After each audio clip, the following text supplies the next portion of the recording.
Okay, yeah. Thank you so much. The guy in the blues here to put the jacket on Kevin. No, this is Dr. Trent Ryan. And what is the name of the, because they don't have the name of your business there. Concord Medical Chiropractic Neurology. Okay, and that's what kind of caught me, because I'm familiar with chiropractic stuff, and I had to find out what is this, because as I was telling you earlier, my wife still thinks it's witch doctors and stuff, but and a lot of people's perception is that, but when you add neurology to that as well, so it's kind of, how do you tie that together? Well, it's a postdoctoral study of 3 years of neurophysiology. And it's really how is the brain wired. It's not just chemicals, it's electrical wiring. And how do we affect that? That's the fun part about it. And the brain's involved with everything in the body. So you can affect a lot of different things. Well, the brain controls everything in the body, so if you manipulate the brain kind of, do you do that through the, through the regular chiropractic? Yeah, that's a piece of it, but you'd be amazed what we can do with working with somebody's eyes, which is attached to certain areas of the brain. We find the subtle weaknesses in the eyes. Oh, wow. Certain light therapies affect a certain side of the brain. It could be a sound therapy. It could be a certain temperature of water in the ear to affect a certain area of the brain. So chiropractic, we know what that is now scientifically. That's a piece of it, and it actually has a brain effect. But our job is really to localize the area of the brain they're having trouble with, which side and what area of that side, by doing very detailed neurological tests. Yeah, well, it's always nice when doctors tell you, well, we got this and that and everything else, but it's even better when, I guess, I hope you're a success rate. I don't think we would have brought one on. Introduce your patient here as...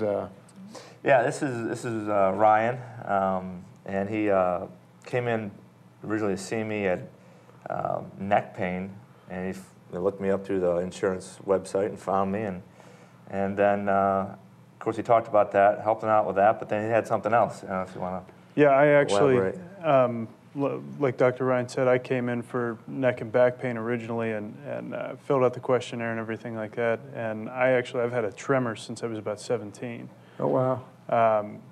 And it got to the point where it was actually so bad that there were certain, normal things that I couldn't do, like eat soup, which sounds because your hands get to... Yeah, exactly. It happens occasionally to me, but it's after a night out somewhere, So, but yeah, I know people that does, so... Yeah, and he took a look at my eyes, and I've been to other doctors and things like that, and they told me that they thought it might be malnutrition or something along those lines.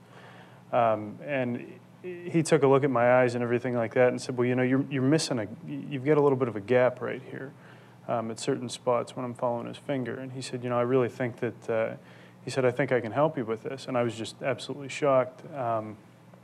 Yeah, pop my back, my eyes feel better, but it was more than that, Yeah, exactly. And I would say, it's about a 70% difference.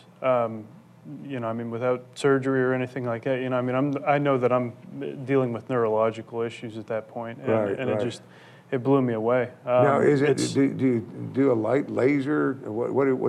How do you do that? Well, for him, it depends on the area of the brain that I find. For him, it was specific eye training. So we have him on, standing up, and he's watching the screen, and there's a certain ball moving at a certain speed.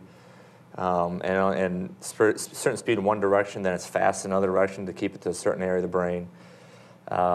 So that kind of, I guess, exercises if you would, so it does what it's supposed to do. It's exercise a certain area is for him is the right upper brain. Well, I guess no different than lifting weights or anything else. If you get down there and you do the right exercise, you're going to teach your body to do things that it normally wouldn't do, and stretching or whatever the case might be. I never thought of that. And now is that going to be, is that something new out there? Well, it's since the 90s. The 90s, as we said, was a decade of the brain. And we got known originally for waking up coma patients. From some of my colleagues, they're the founders of what we do, and they're PhDs and neurologists and everything. They're also chiropractors.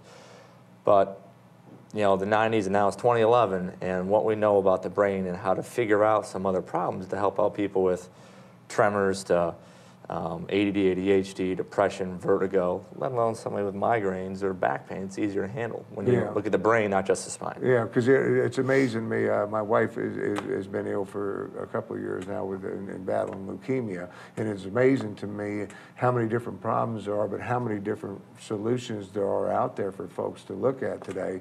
I think this is tremendous. I mean, you know, dizziness, I guess, you know, that. I guess equilibrium being off, can you kind of straighten that up? Or? You bet. Yeah. You bet. Yeah, it's not everybody can you handle. That's the thing. He's like, well, you think you can handle it? No, there's some people I can tell with my exam, say, I can't localize it. You know, I'll refer you to somebody else in the medical profession that'll be able to handle that better. But if I can localize, there's something either myself or my colleagues hasn't helped somebody with. Right. You know, whether it be a migraine or even some psoriasis. I was going to say, you know, I had migraines growing up, and they never could figure out what it was, but I finally did. I can't eat tuna fish, so if we know what the problem is now. So I've stayed away from that and don't have it. So, but with migraines, a lot of people have that, and they never can pinpoint what triggers them and what makes them go off and things like that. So it could be, like you're saying, something right there that you can see through the eyes. And that's one of the big windows into the brain. But, you know, there's 150 other tests, from a reflex of the knee to how your pupils react to light, to how strong your tongue is in a certain direction. Right, right. It's all wired. That's the fun part. We just know the wiring really good now.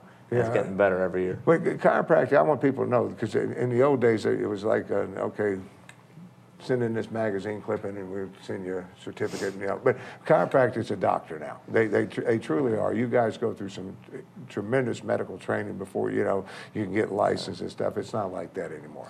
Now, whether you're DC, DO, or MD, the baseline schooling, according to the United States Department of Education, is very similar. You have to be a doctor, you have to go through certain credentials. But then, you know, after the postdoctorate work, I did the other 3-year residency with neurology. Yeah, you've been at it for 10 years. Your practice, once again, Concord Medical Chiropractic Neurology Center. That's up on... right off 202, near the charcoal pit up there. Okay, yeah. And what can you...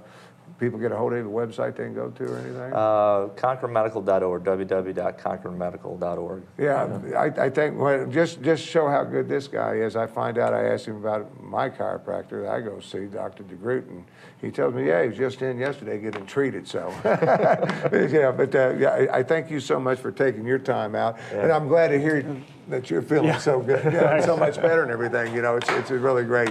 And we're going to see if you can talk to Jill Jones. He's definitely got problems. Stay with us. We'll be right back right after this.